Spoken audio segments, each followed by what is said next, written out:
Welcome to 14A Nursery Street in Mambourin. This is a one bedroom, one bathroom unit which is attached to the front of the house, but as you can see it does have its own car space which we're walking through now, and separate entrance to the back.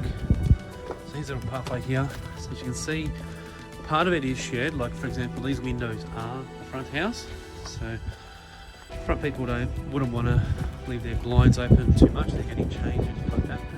But anyway, well here's the backyard. It's got its own clothesline, high maintenance to the yard. Here's the entrance.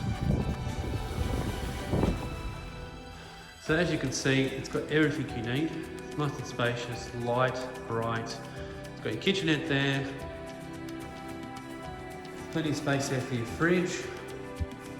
It's got your split system up there, heating and cooling. Large laundry.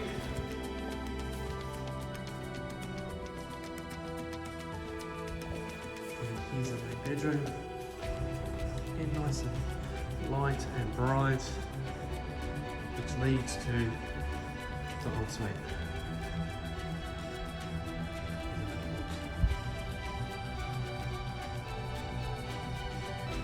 Yeah, just to be clear, there is a door here which does lead to the front of the house, so that will, the property is shared with other people. There hasn't been, no one's moved in there yet, but so people are aware there will be noises between the two, but our main goal is to make sure that the people in the front and the back are compatible so there's no issues.